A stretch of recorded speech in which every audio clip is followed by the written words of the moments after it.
At 11:32 on the morning of December 20th, 1943, Second Lieutenant Charlie Brown gripped the controls of his B-17 bomber over Bremen, Germany, watching 250 flak guns open fire on his formation. 21 years old, 0 combat missions completed, this was his first. The German anti-aircraft gunners below were not ordinary soldiers. They were officer candidate school trainees, elite, the best marksmen the Luftwaffe had, and they had been waiting for the American bombers all morning. Brown's aircraft was called Ye Olde Pub. It carried 10 men and 6,000 pounds of bombs. The target was a Focke-Wulf 190 fighter aircraft factory on the outskirts of Bremen. Intelligence officers had warned the crews at the morning briefing that they would face hundreds of German fighters. What they did not mention was that the position assigned to Brown's bomber was the most dangerous slot in the entire formation. The men of the 379th Bombardment Group had a name for it: Purple Heart Corner, the edge of the formation, the spot where German fighters always attacked first because the defensive fire from neighboring bombers could not overlap effectively. New crews were often assigned there. Brown's crew was the newest of all.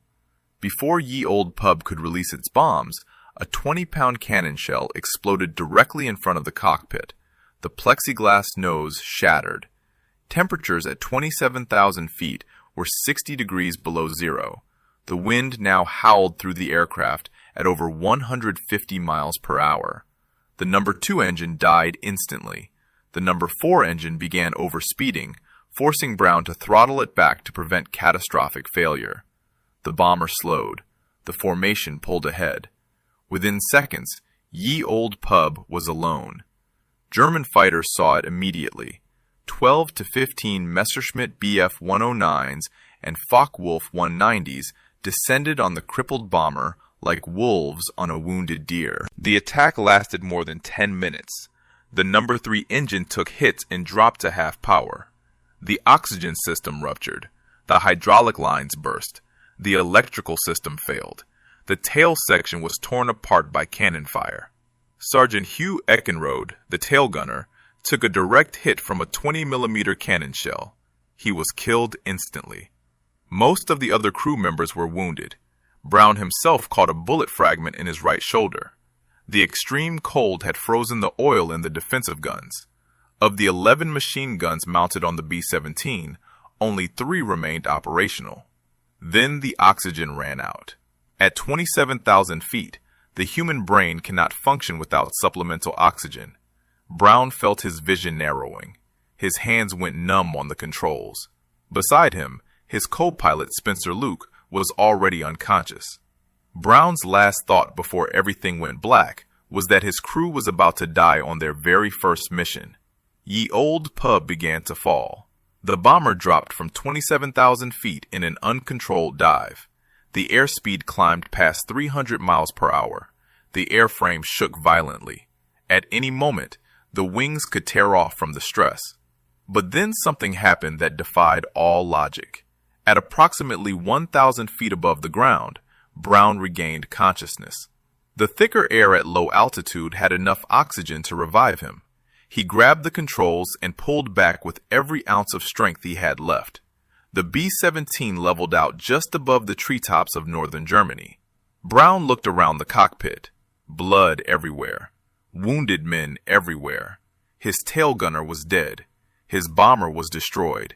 And he had just flown directly over a German fighter airfield. On that airfield, a Luftwaffe pilot named Franz Stigler was refueling his Messerschmitt Bf 109. He had already shot down 2 American bombers that morning. One more kill would earn him the Knight's Cross, one of Germany's highest military honors. He looked up and saw Ye Olde Pub limping across the sky at barely 100 feet. If you want to see what Franz Stigler did when he caught up to Brown's dying bomber, please hit that like button. It tells YouTube to share this story with more people. And please subscribe if you have not already. Back to Stigler. Stigler climbed into his fighter. The engine roared to life. Within minutes, he was airborne and closing fast on the crippled American bomber. He positioned himself behind the B-17's tail, finger resting on the trigger of his twin machine guns and 20mm cannon.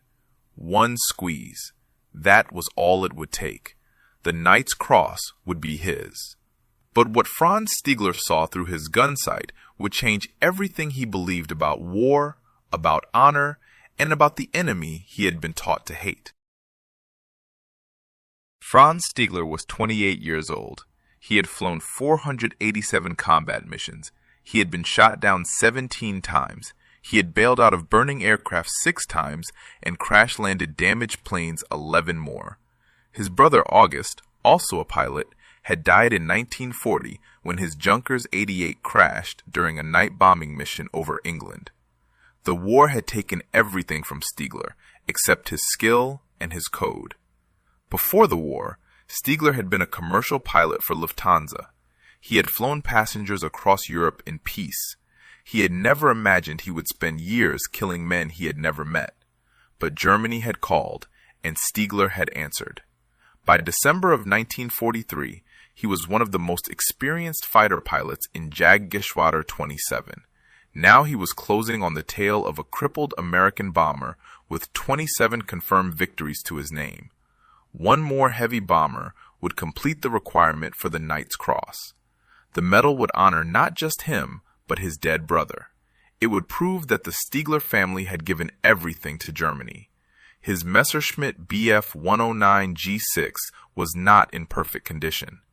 Earlier that morning, during his attack on the first 2 bombers, an American .50 caliber bullet had lodged in his radiator. The engine was at risk of overheating, but Stiegler had taken off anyway. The crippled B-17 was too easy a target to ignore. He approached from behind and below, the classic attack angle. His finger found the trigger. His gun sight settled on the tail section of the American bomber. And then, Franz Stiegler saw something that made him lift his finger away from the trigger. The tail gunner's compartment was destroyed. Through the massive holes in the fuselage, Stiegler could see the body of a young American slumped over his machine gun. Blood had frozen in long red icicles from the shattered turret. The man was clearly dead. Stiegler pulled his fighter alongside the bomber and looked through more holes in the aircraft's skin. He saw wounded men trying to help other wounded men. He saw a crewman with blood covering his face. He saw another whose leg had been torn open by shrapnel. He saw the pilot and co-pilot struggling to keep the aircraft in the air. None of them were fighting. None of them could fight. They were just trying to survive. In that moment, Franz Stiegler remembered the words of a man named Gustav Rodel. Rodel had been Stiegler's commanding officer in North Africa, where Stiegler had flown with Jagdgeschwader 27 against the British in the Libyan desert. Rodel was a different kind of German officer. He believed that war had rules. He believed that a fighter pilot's honor came not from how many enemies he killed, but from how he killed them. Rodel had once gathered his pilots and told them something that Stiegler never forgot. You are fighter pilots. First, last, always. If I ever hear of any of you shooting at a man in a parachute, I will shoot you myself. The meaning was clear. A man in a parachute was defenseless. He could not fight back. Killing him was not combat. It was murder. And murder had no place in the code of a true fighter pilot. Stiegler looked again at the shattered bomber beside him. The Americans were not hanging from parachutes, but they might as well have been. They had no working guns. They had no speed. They had no way to defend themselves. Shooting them down would not be a victory. It would be an execution. Stiegler felt the weight of the rosary beads in his flight jacket pocket. His mother had wanted him to become a priest. He had chosen to fly instead. But he had never abandoned his faith, and his faith told him that what he was about to do would be a sin. He made his decision. Franz Stiegler would not shoot down this bomber. He would not kill these men. He would not earn his Knight's Cross this way. But now, he faced a new problem. The American bomber was flying deeper into Germany. It was heading the wrong direction. If Brown continued on this course, he would fly over more German airfields, more anti-aircraft batteries, more fighter squadrons. Someone else would shoot him down. The crew would die anyway. Stigler had spared them, but sparing them was not the same as saving them. The German pilot pulled his Messerschmitt alongside the B-17's cockpit. He could see the American pilot staring at him through the shattered window. The young man's face was covered in blood. His eyes were filled with terror. He clearly expected to die in the next few seconds. Stigler raised his hand. He pointed down toward the ground. He was trying to tell the American to land at a German airfield and surrender. It was the only way the crew would survive. But Charlie Brown did not understand. He thought the German was telling him to go down, to crash, to die. Brown shook his head. Stigler pointed again. This time he pointed north, toward Sweden, neutral territory. If the Americans could reach Sweden, they would be interned, but alive. Medical treatment would be waiting. Brown still did not understand. He kept flying west, toward England. 250 miles across the North Sea in a bomber that was falling apart. Franz Stigler realized he had only one option left, and it was an option that could get him executed. Franz Stigler made the most dangerous decision of his life. He would not just spare the American bomber, he would escort it to safety. In Nazi Germany, this was treason. A German pilot who allowed an enemy aircraft to escape faced court-martial. If found guilty, the sentence was death by firing squad. There would be no trial, no defense, no appeal. Stigler knew exactly what he was risking. He did it anyway. He maneuvered his Messerschmitt Bf-109 into close formation on the left wing of the B-17. So close that the two aircraft were flying just feet apart. So close that from the ground, the silhouettes would merge into one shape. So close that any German anti-aircraft gunner looking up would see the distinctive outline of a Bf-109 and hold his fire. This was Stigler's plan. The Luftwaffe operated captured B-17s for training and secret missions. German ground crews were trained to recognize these aircraft. If they saw a German fighter flying in formation with an American bomber, they might assume it was one of their own captured planes being escorted. They might not shoot. It was a desperate gamble, but it was the only chance the Americans had. Inside Ye Olde Pub, Charlie Brown watched the German fighter slide into position beside him. His heart pounded against his ribs. He had ordered his top turret gunner, Bertrand Coulomb, to aim at the German, but not fire. Brown did not understand what was happening. Was the German toying with them? Was he radioing for reinforcements? Was this some kind of trap? The B-17 continued west toward the North Sea. The German fighter stayed with it, mile after mile, minute after minute. Brown kept waiting for the attack that never came. They passed over farmland. They passed over villages. They passed over roads filled with German military vehicles. At any moment, someone on the ground could look up and see them. At any moment, a flak battery could open fire. At any moment, another German fighter could appear and ask why Franz Stigler was flying alongside an enemy bomber instead of destroying it. But the minutes kept passing, and the German kept flying beside them. The coastline appeared ahead, the North Sea. 250 miles of freezing water between Germany and England. If Ye Olde Pub could cross that distance, the crew would live. If the engines failed over the open ocean, they would die. But first they had to pass the coastal defenses. The German Atlantic Wall stretched along the entire coastline of occupied Europe. Anti-aircraft batteries, radar stations, observer posts. Every mile of beach was watched. Every aircraft that crossed the coast was tracked and identified. An American bomber flying low and slow toward England would be an easy target. Stigler stayed in formation. He flew so close to the B-17 that his wingtip nearly touched the bomber's fuselage. He was daring the anti-aircraft gunners to fire. If they shot at the B-17, they would hit him too. If they recognized his aircraft, they would hold their fire. The gamble worked. The coastal batteries did not shoot. The radar stations tracked two aircraft flying in formation and assumed they were friendly. Ye Old Pub crossed over the beach and headed out over the gray waters of the North Sea. Franz Stiegler had done it. He had escorted an enemy bomber through the most heavily defended airspace in Europe. He had saved 9 American lives. But Stiegler could not follow them to England. His fuel was running low. His radiator was still damaged from the bullet lodged inside it, and if he landed in Britain, he would spend the rest of the war as a prisoner. He had to turn back. He had to return to Germany and pretend that none of this had ever happened. Stiegler pulled his fighter alongside the B-17 cockpit one last time. Charlie Brown was staring at him through the shattered window. Their eyes met. 2 young men from opposite sides of a terrible war, separated by a few feet of frozen air. Stiegler raised his hand to his forehead. He saluted the American pilot.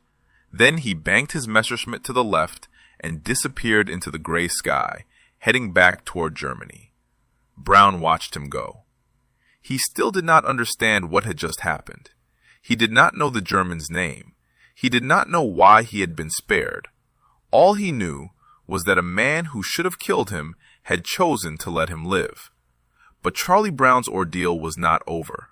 He was now 250 miles from England in an aircraft that was barely flying. 3 engines were damaged. The 4th was unreliable. The hydraulic system was destroyed. The crew had no oxygen, no heat, no working radio. 1 man was dead. 6 more were wounded.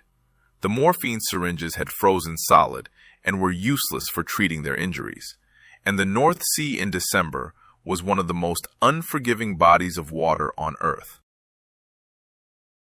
Charlie Brown flew his dying bomber into the gray void of the North Sea. Below him, waves churned in the December cold. The water temperature was barely above freezing. If Ye Old Pub went down, the crew would survive no more than a few minutes before hypothermia killed them. The number 2 engine was dead. The number 3 engine was producing half power. The number 4 engine kept surging and fading unpredictably. Only the number 1 engine was running at full capacity. Brown needed at least 2 good engines to maintain altitude. He was flying on 1.5. The airspeed indicator showed 140 miles per hour, dangerously slow. Any slower, and the bomber would stall and fall into the sea. Brown pushed the throttles forward, trying to coax more power from his damaged engines. The aircraft shuddered, but held steady. Behind him, his crew was fighting to stay alive. The waist gunner, Alex Yelisenko, had taken shrapnel in his leg. The wound was severe. Without proper medical treatment, he would bleed to death. But the morphine syringes were frozen. The medical kit was useless. All his crewmates could do was apply pressure and hope. The ball turret gunner, Sam Blackford, had lost feeling in his feet. The electrical heating wires in his flight suit had shorted out during the attack. Frostbite was setting in.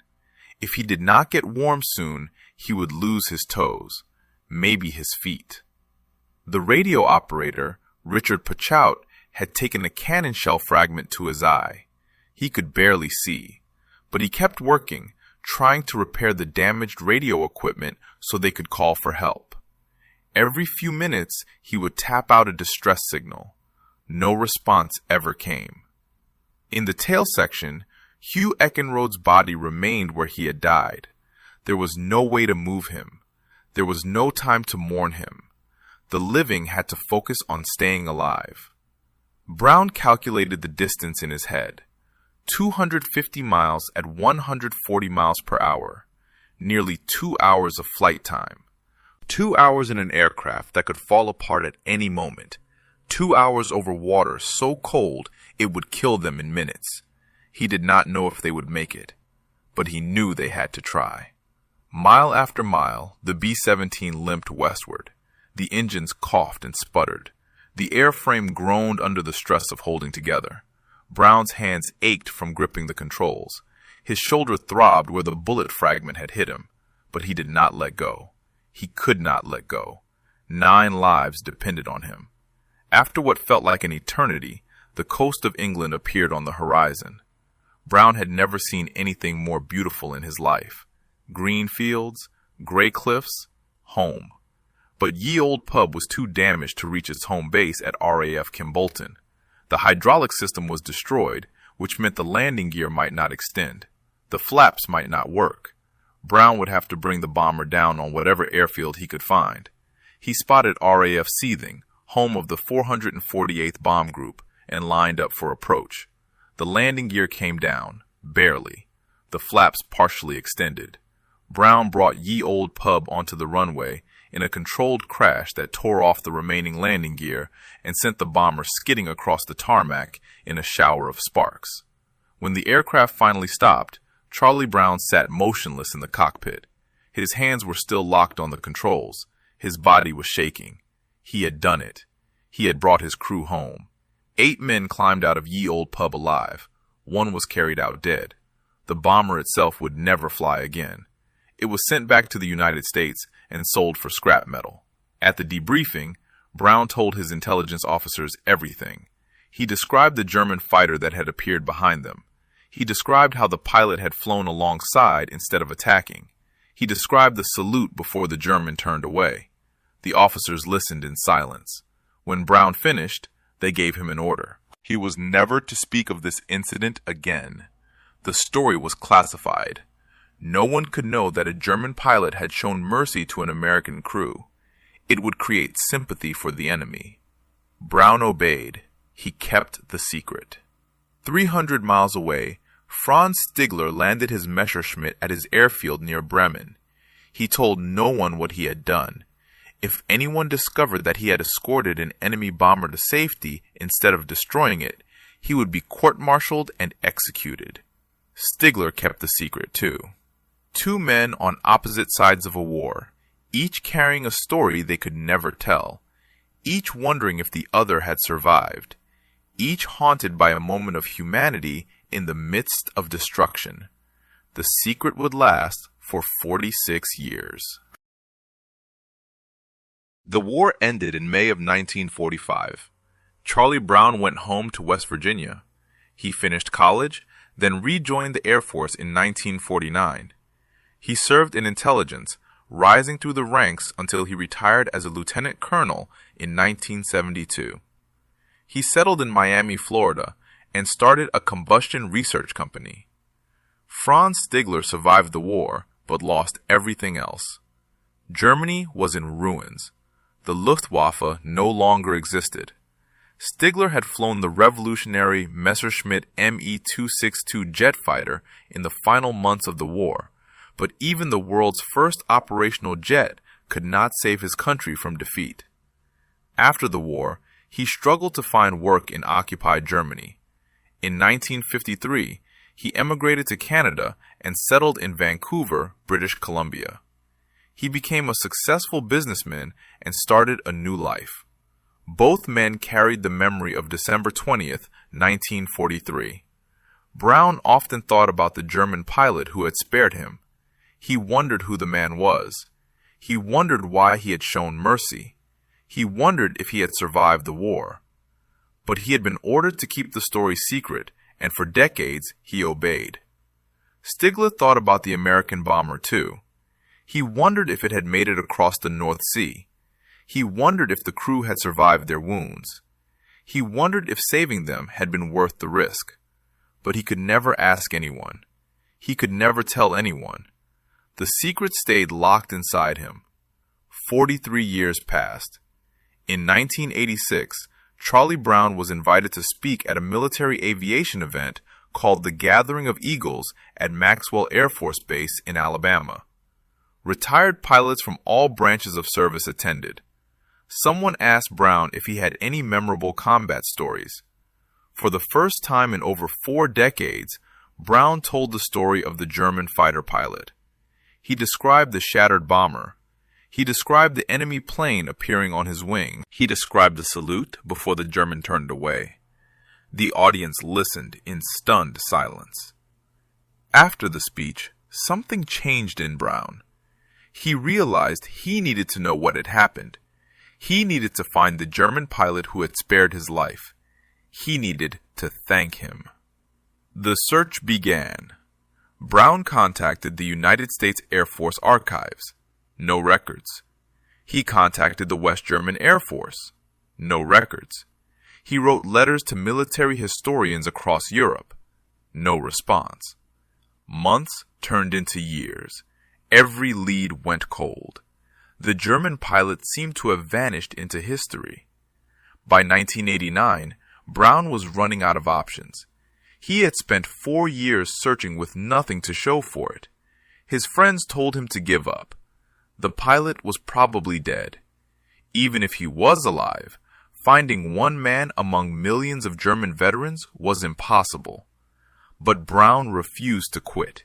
He wrote one final letter. This time, he sent it to a newsletter for former Luftwaffe pilots called Jägerblatt. He described the encounter in detail. He gave the date, the location, the type of aircraft.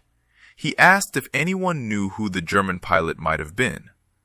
The letter was published in early 1990. A few weeks later, Charlie Brown received a response. The envelope had a Canadian postmark. Inside was a single sheet of paper covered in careful handwriting. The letter began with 3 words that changed everything. I was the one. Franz Stigler had read the newsletter. He had recognized the story immediately. After 46 years of silence, he had finally learned that the American bomber had made it home. The crew had survived. His decision to spare them had not been in vain. Brown read the letter with tears streaming down his face. Stigler described his aircraft. He described the escort over the coast. He described the salute. Every detail matched Brown's memory exactly. There was no doubt. This was the man who had saved his life. Brown called directory assistance for Vancouver, British Columbia. He asked for a number for Franz Stigler. The operator found it. Brown dialed with trembling hands. A voice answered. An old man with a German accent. Brown identified himself. There was a long pause on the other end of the line. Then Franz Stigler began to cry. The 2 men talked for hours. They discovered that they had been living less than 200 miles apart for decades. Stigler in Vancouver, Brown in Seattle before he moved to Miami. They had been neighbors and never known it. They agreed to meet in person, that summer, in a hotel lobby in Florida. 2 enemies from a war that had ended half a century ago. 2 old men who had carried the same secret for 46 years, finally about to see each other face to face. On a summer day in 1990, Charlie Brown walked into a hotel lobby in Florida. He was 67 years old. His hair had turned gray. His body carried the scars of a war that had ended 45 years ago. But his heart was pounding like he was 21 again. Franz Stigler was waiting for him. He was 74 years old. His face was lined with age. His hands trembled slightly. But his eyes were the same eyes that had looked across at Brown through the shattered cockpit window over Germany. The 2 men saw each other across the lobby. For a moment, neither moved. 46 years of wondering. 46 years of silence. 46 years of carrying a secret that no one else would understand. Then they walked toward each other and embraced. A friend of Brown's had brought a video camera to record the reunion. The footage shows 2 old men holding each other and weeping. Their shoulders shake. Their voices break. They do not let go for a long time. When they finally separated, Stigler looked at Brown and the weight of nearly half a century lifted from his shoulders. He had wondered for so long whether his decision had mattered. Now he knew. The young pilot he had spared was standing in front of him, alive and whole. Brown had brought something to show Stigler. Photographs, not just of himself, but of his children and grandchildren. All the people who existed because Stigler had lifted his finger from the trigger in 1943. Stigler stared at the photographs. His eyes filled with tears again. He had never received his Knight's Cross. He had never been recognized by Germany for his combat achievements. But standing in that hotel lobby, looking at 3 generations of a family that lived because of him, Franz Stiegler realized he had received something far more valuable than any medal. 3 months later, in September of 1990, Brown and Stiegler attended a reunion of the 379th Bomb Group in Massachusetts. The veterans of Brown's old unit had invited Stiegler as their guest of honor. They wanted to meet the German pilot who had saved one of their own. 2 surviving crew members from Ye Old Pub were there. Sam Blackford, the ball turret gunner whose feet had nearly frozen during the flight home. Richard Pachout, the radio operator who had taken shrapnel in his eye. Both men had lived full lives after the war. Both men had children and grandchildren of their own. They embraced Stiegler with tears and laughter. They thanked him for the decades they had been given. They introduced him to their families. 25 people stood in that room who would never have been born if Stiegler had pulled the trigger. The reunion made Stiegler an honorary member of the 379th Bomb Group, a German fighter ace officially welcomed into an American bomber unit. Former enemies, now brothers. Word of the story began to spread. Newspapers picked it up. Television stations requested interviews. Brown and Stiegler found themselves invited to speak at air museums, civic organizations, and military gatherings across the United States and Canada. They traveled together whenever they could. The American bomber pilot and the German fighter ace standing side by side, telling their story to audiences who had never heard anything like it. Veterans in the crowd would weep openly. Young people would approach them afterward, shaking their hands, thanking them for sharing something so powerful. Stiegler gave Brown a book about German fighter jets. Inside the front cover, he wrote an inscription. He explained that in 1940, he had lost his only brother to the war. He wrote that on December 20th, 1943, 4 days before Christmas, he had been given the chance to save a B-17 from destruction. He wrote that the pilot of that bomber, Charlie Brown, had become as precious to him as his brother had been. He signed it with 2 words, "Your brother." Brown and Stiegler were no longer just friends. They were family. They talked on the phone every week. They visited each other's homes. They went fishing together. They celebrated holidays together. The bond between them was deeper than anything either man had experienced since the war. Their story reached audiences around the world. People wrote letters saying how much it had moved them. People said it had restored their faith in humanity. People said it proved that even in the darkest moments of war, compassion could survive. But for Brown, something was still missing. The men of Ye Old Pub had never received official recognition for what they endured on December 20th, 1943.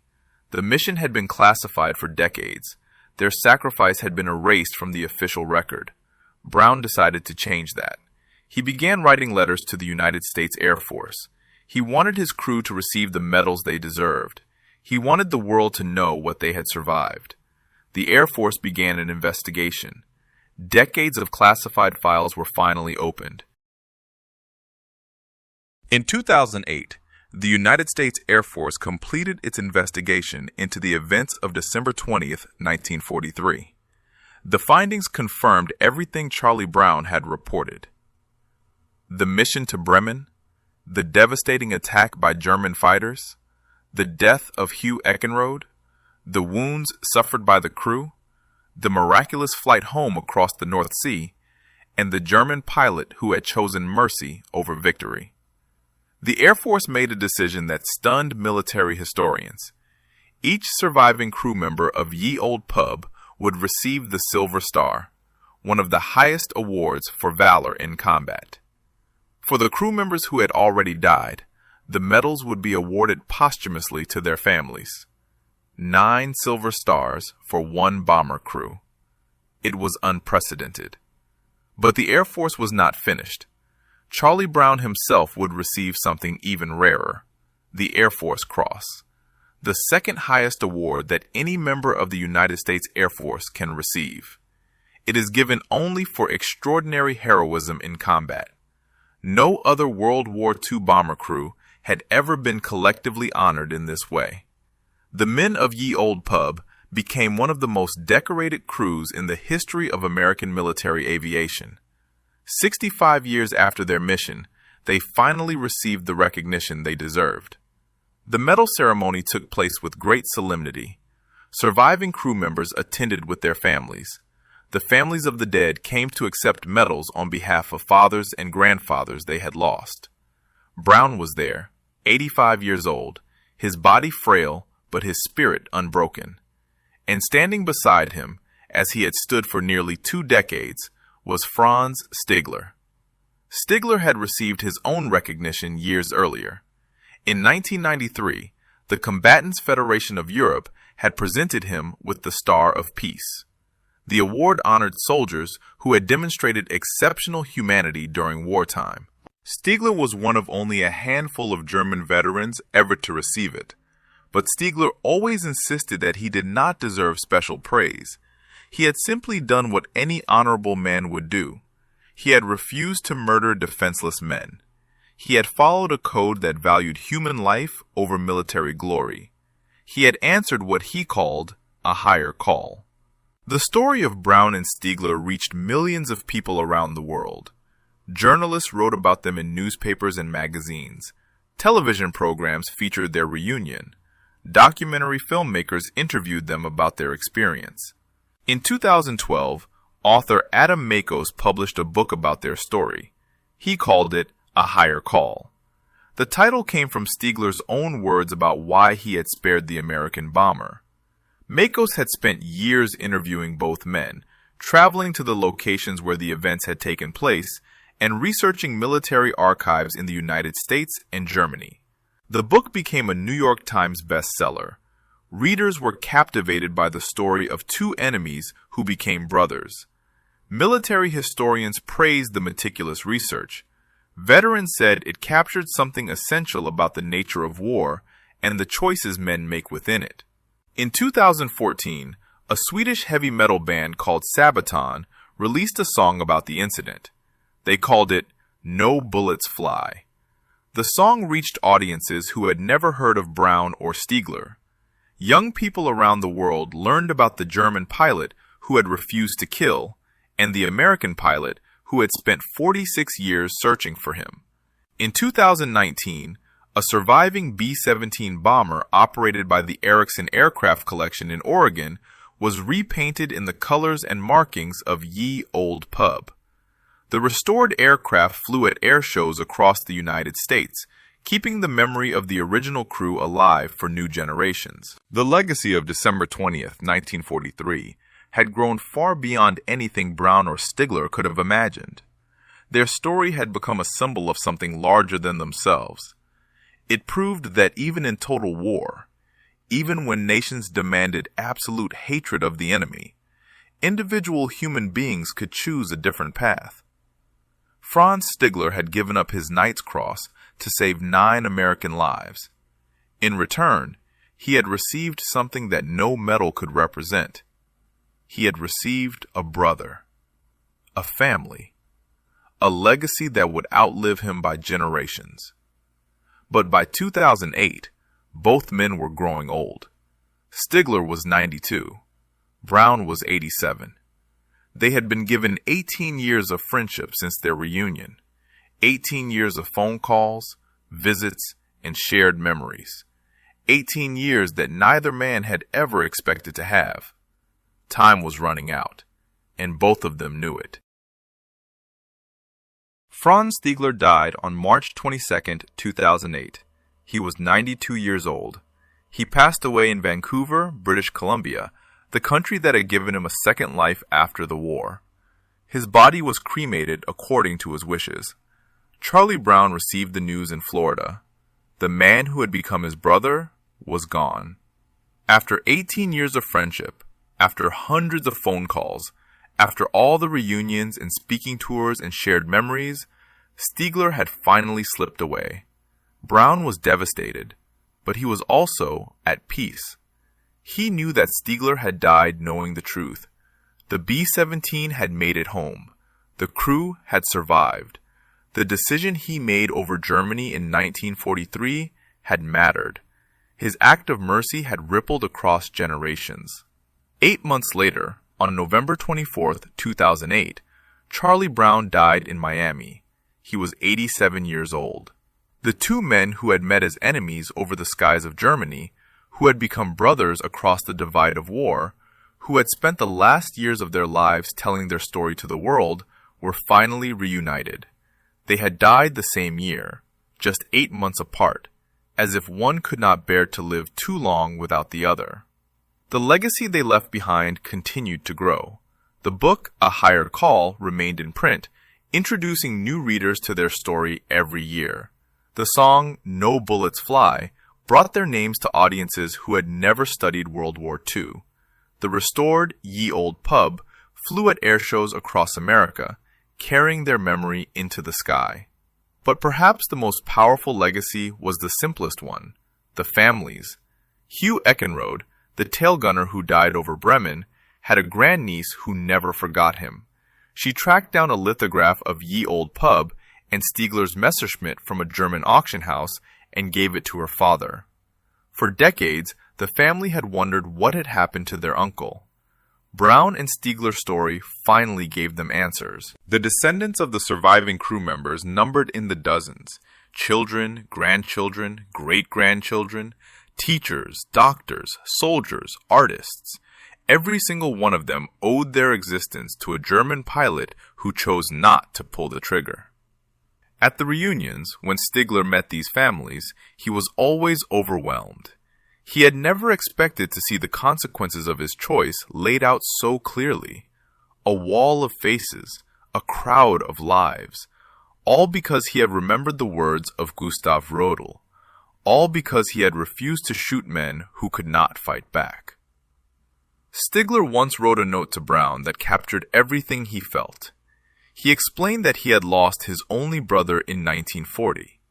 He wrote that on December 20th, 1943, he had been given the chance to save a B-17 from destruction.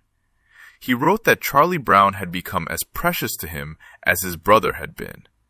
He signed the note with 2 words, "Your brother, Franz." The story of Charlie Brown and Franz Stigler is not a story about war. It is a story about what survives when war is over. It is a story about honor that transcends nationality. It is a story about mercy that echoes across generations. 2 young men met in the sky over Germany in 1943. One had every reason to kill. The other had no way to survive. And in that moment, something happened that neither man could explain. Something that defied orders, defied hatred, defied everything the war demanded of them. Franz Stigler answered a higher call, and Charlie Brown spent the rest of his life grateful that he did. If this story moved you the way it moved us, do me a favor. Hit that like button. Every single like tells YouTube to show this story to more people. Hit subscribe and turn on notifications. We are rescuing forgotten stories from dusty archives every single day. Stories about pilots who saved lives with mercy and honor. Real people, real heroism. Drop a comment right now and tell us where you are watching from. Are you watching from the United States, United Kingdom, Canada, Germany? Our community stretches across the entire world. You are not just a viewer. You are part of keeping these memories alive. Tell us your location. Tell us if someone in your family served. Just let us know you are here. Thank you for watching. And thank you for making sure Charlie Brown and Franz Stigler are never forgotten. These men deserve to be remembered, and you are helping make that happen.